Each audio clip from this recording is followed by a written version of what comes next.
광야 길로 향하느라 제목으로 말씀 나누겠습니다. 압살롬은 예루살렘에 돌아온 지 2년 만에 아버지 다윗과 만나게 되었습니다. 그러나 이 만남 가운데 아버지와 아들의 극적인 상봉은 없습니다. 왕을 아뢰다는 의례적인 어떤 예식적인 모습만 있을 뿐입니다. 화해를 회복하는 아버지, 그리고 아들의 모습이었고, 복종을 요구하는 왕과 신하의 모습이 강하게 보일 뿐이죠. 다시 한번 14장 33절을 보십시오.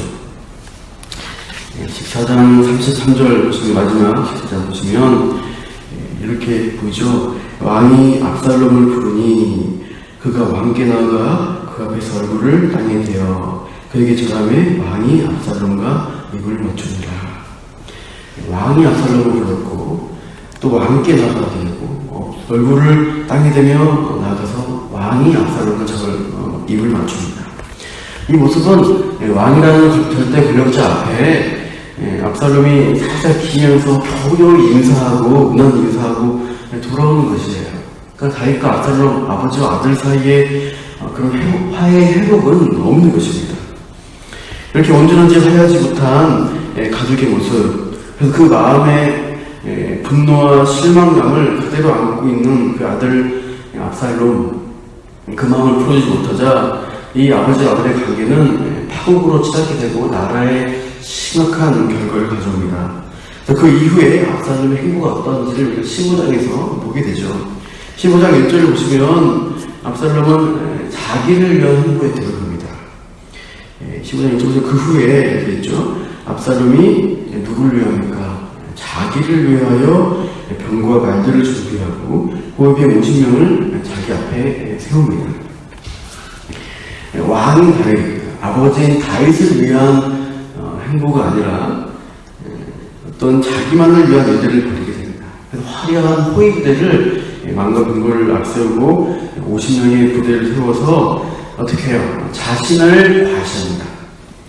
그러니까 마치 자기를 왕의 행차와 같이 꾸미게 되고 백성들에게 어떻게 해요? 온 이스라엘 칭찬하는 아름다운 자기의 외모를 아름다운 모습에다가 강력한 군사력을 보여주고 또 지도력을 가진 것으로 자신의 이미지를 메이킹하고 있어요. 이미지를 드러내고 백성들에게 과시하게 됩니다. 그렇게 하고 2절 이후를 보니까 이제 백성들의 마음에도 자신의 어떤 이미지를 심게 되는데요. 아침 일찍에 성문 곁에 가게 됩니다. 그래서 거기에 아침 일찍부터 찾아온 백성들이 있어요. 각 지방에서 다윗 왕을 찾아와서 송사해 달라고 재판해 달라고 찾아오는데 억울하니까 빨리 오는 거죠. 그런 사람 앞에 이 압살롬이 먼저 서서 다윗 왕은 너희 송사를 들을 준비가 안 돼 있다.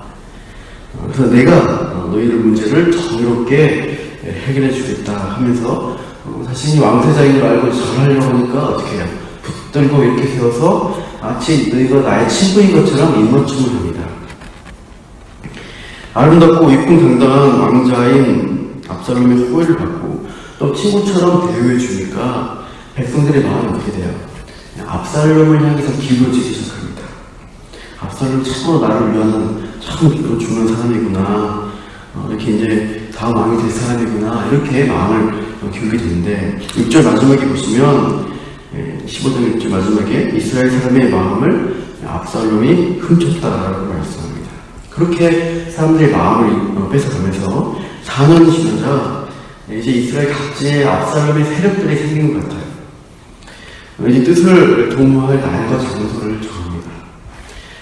그래서 이제 왕께 아뢰어서 서원한 일이 있으니까 헤브론으로 가서 제사를 드리겠다라고 요청을 합니다. 그래서 이제 헤브론으로 가는데 가면서 어떻게 해요? 정탐을 각지에 보냅니다. 그래서 이스라엘 족 각지에 사람을 보내서 압살롬이 마음을 훔친 자들, 그 지역의 유력한 자들을 어떻게 해요? 압살롬이 왕이 졌다라는 선포를 하게 합니다. 특히 유다의 가장 중심 도시 헤브론을 가면서 그것을 공략하려고 그냥 혼자 가지 않고 예루살렘의 귀빈, 유력한 사람들 200명을 초대합니다. 근데 그 사람들이 압살롬의 반역에 동참하는 사람이 아니었습니다. 11절 보시면 그 사람들은 그저 아무것도 모르고 따라가기만 한 무고한 사람들이었어요. 그러나 압살롬의 계략에 걸린 것입니다. 이러지도 저러지도 못하는 상황이 되었어요. 공개적으로 압살롬을 거역하자니 내 생명이 위험합니다. 반대로 잠잠히 그냥 있으면 반역에 동참한 자로 간주되는 거예요. 그러니까 이러지도 못하고 그냥 막막하게 있으니까 이제 압살롬의 계략에 이들이 이용이 되고 있죠. 헤브론 사람의 눈에 어정쩡해 보이는 그 사람들이 어떻게 보여요? 아니 이렇게 많은 예루살렘의 유력한 자들이 다윗의 사람들이 압살롬을 왕으로 취재하는구나 라고 이해하는 거죠. 그러면서 헤브론에 있는 대다수 사람들이 다윗왕은 끝났구나, 우리 이제 압살롬에게 줄을 서야겠다라는 생각을 하게 합니다. 특히 다윗의 모사였던 아히도벨이 반역에 참여한 것은 다윗에게 아주 큰 위협이 되었습니다. 나중에 다윗도 이 아히도벨에게 바라보며 기도하죠. 아히도벨의 모략을 어리석게 해달라고 기도할 정도로 유력한 사람이에요. 이렇게 해서 반역한 일이 점점 커지면서 예루살렘에까지 알려지게 됩니다. 그래서 예루살렘에 다윗이 어떻게 하는가, 우리 본문 13절 보시면 전령이 와서 보고를 하게 됩니다. 그래서 이스라엘의 인심이 다 압살롬에게로 돌아간다이다, 이렇게 보고를 듣게 돼요. 조금씩 사람들의 마음을 훔치다가 마지막이 되니까 이스라엘 전체 사람들의 인심이 압살롬을 향해 된 것입니다. 우리나라 사람도 그렇지만 사람들의 마음, 민중의 마음인 것이 난민특공 같은 게 많아요. 상황이 바뀌고 여건이 바뀌면 이렇게 있다가 우르르르 다 몰려가는 모습이 있죠. 다윗도 그런 경험을 한번 했습니다. 사무엘상 30장에 보시면 시글락이 망명에 있을 때요, 다윗과 군사들이 블레셋 진영에 갔다 온 사이에 침략을 당하죠. 그래서 상업이 불타고 아내와 자녀들이 다 사로잡혀 갑니다. 그것을 보고 이제 돌아온 군사들이 너무너무 슬퍼하니까 갑자기 이제 화풀이를 해야 되잖아요. 지도자인 다윗이 잘못했다고 이제 화풀이를 하려고 해요. 너무 슬퍼서 그럴 수 있다고 이해할 수 있는데, 근데 그 중에 누군가 다윗을 돌로 치자 이렇게 제안을 해요. 그리고 또 누가 그러자 하고 합세하는 거예요. 그런 선동질에 너무나도 들고 일어나서 다윗을 돌을 들고 다윗에게 가는 거예요. 그렇게 이제 다윗이 죽을 위기에 처했을 때 사람들이 순식간에 자기 지도자인데도 금방에 들어섭니다. 그때 다윗이 심히 다급하였다 되어 있습니다. 앞뒤 상황 꽉 막혔을 때 다윗은 어떻게 해요? 그때 사람들 보지 않고 하나님을 바라보고 여호와를 힘입어 용기를 얻게 되었다. 그래서 이제 그 사람들의 마음을 돌이키고 다시 이제 아말렉과 싸워서 모든 사람들을 되찾아오게 됩니다. 다시 오늘 본문에 보시면 다윗은 온 이스라엘의 마음이 돌아선 상황입니다. 그러나 이 늙은 다윗은 일단은 급하게 도망치게 됩니다. 14절을 보시면 이렇게 되어 있어요. 일어나 도망가자. 그리고 뒤에 보시면 빨리 가자. 이것은 그의 마음이 얼마나 위급하고 정말 빨리 이제 생명의 위협을 느끼는지를 보여주고 있어요. 그래서 이제 급하게 도망가는 것인데, 16절에 보시면 그 가족을 다 따라서 가는데 후궁 10명을 남겨뒀습니다. 그리고 임무가 뭐냐, 왕궁을 지키라는 것이에요. 아마도 다윗은 도망가지만 다시 이 왕궁으로 돌아올 것을 계산을 하고 있는 것 같습니다. 그래서 왕궁을 잘 관리하고 있으라고 맡겼고, 설마 발라군이 연약한 전자들을 해야겠느냐, 그렇지 않겠다는 계산을 하고 남겨둔 것이에요. 그러나 다윗의 이런 계산은 여지없이 무너지게 됩니다. 나중에 보시면 선왕의 아내를 취한 것이 정권 이양의 단계다 하면서 그 모략에 따라서 압살롬 백주 드나제 후궁들을 강간하게 됩니다. 다윗의 판단 실수이지만 사실 이것은 또 하나님이 다윗의 범죄에 대해서 주신 징계 말씀대로 이루어지는 것을 볼 수 있게 되는 것이에요. 이렇게 이제 다윗은 예루살렘을 빠져나가는데 예루살렘 마지막 벤 메그하게라는 곳에서 멈춰섭니다. 거기서 이제 인원 중금을 하게 됩니다. 다윗이 앞서가서 막 도망치다가 잠깐 누가 나랑 따라오느냐 보는 것이에요. 18절 보시면 그의 신하들이 그의 곁을 지나갑니다. 그리고 또 뒤따라간 사람이 그렛 사람, 또 모든 그렛 사람, 또 또 왕을 따라 가드에서 온 모든 가드 사람 600명이 왕 앞으로 행진을 하고 있습니다. 이방인들이 좀 많이 따라온 것 같습니다.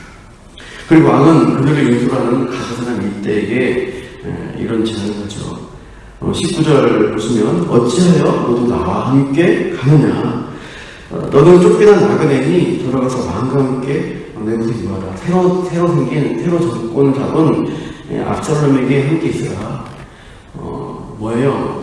어제 20절 보시니까 어제 왔다는 것은 이 사람이 예루살렘에 정착한 지 얼마 되지 않았습니다. 또다시 나를 따라 이리 방황하겠느냐 하면서 너는 이방인이니까 자유롭게 선택할 수 있지 않느냐. 더 편한 왕을 선택해서 정착을 해라. 이렇게 제안을 하죠.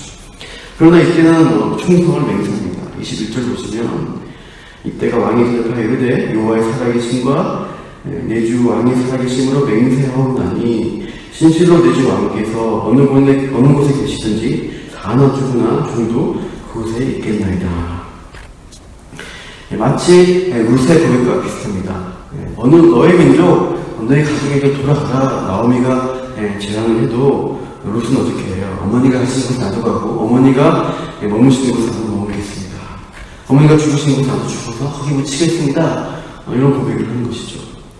그런 고백처럼 운명을 함께하겠다. 이방 사람 이때도 그런 충정심을 가지고 다윗을 따라가겠다고 말합니다.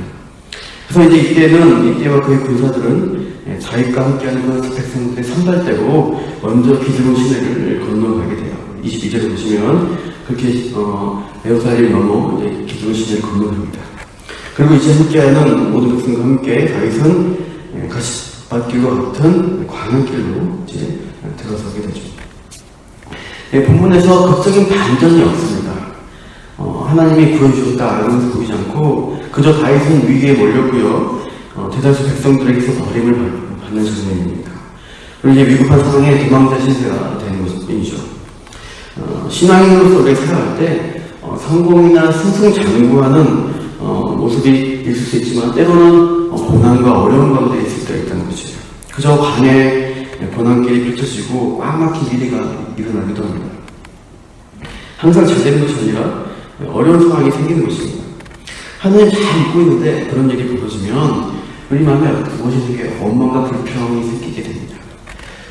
그럼에도 우리는 영원한 왕위를 약속받은 다윗에게도 그 노년에 일어난 어려운 일들을 보면서 그게 설령 징계이든 연단이든 또 알 수 없는 고난이든 간에 다윗은 하나님을 끝까지 신뢰하면서 이 고난의 방향길을 들어섭니다. 그러니까 그 다윗을 본받아서 우리도 이 신앙인 생활하는 가운데 생긴 어려움에 참으로 어떻게 할 것인가를 배워야겠죠. 신앙인에게 중요한 것은 고난을 받느냐 안 받느냐가 아니에요. 그 고난 가운데서 그럼에도 불구하고 하나님을 의지할 것이냐 그렇지 않느냐입니다. 하나님을 의지하고 신뢰하면 어떻게 돼요? 그 고난이 유익이 됩니다.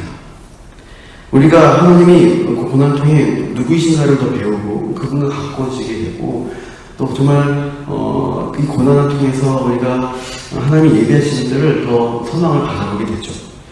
오늘 하루 우리가 살아가실 때 예상 못한 어려운 일이 생길 수가 있습니다. 그럴 때 하나님을 의지하면서 이 광야의 고난길을 담대하게 걸어가시는 저와 여러분 되기를 축원합니다. 기도하겠습니다. 하나님, 오늘 하루도 이 세상 향해서 고난의 위협이 있는 곳을 향해서 나아갑니다. 이 세상은 서로를 모함하고 속이고 또 짓밟으면서 아웅다웅 살아가는 모습이 많습니다. 그러나 우리는 신앙인으로서 담대하게 나아가게 해주시옵소서. 이 고난이 나의 실수나 안락함으로 주어지든 때로는 알 수 없는 상황이든 간에 그럼에도 불구하고 여전히 하나님을 신뢰하는 믿음을 잃지 않게 하여 주옵소서. 날 사랑하시는 하나님의 신실하심을 붙들고 이 메마른 광야길을 걸어갈 힘과 용기를 오늘도 허락하여 주시옵소서. 감사하며 이 모든 말씀 예수님 이름으로 기도합니다.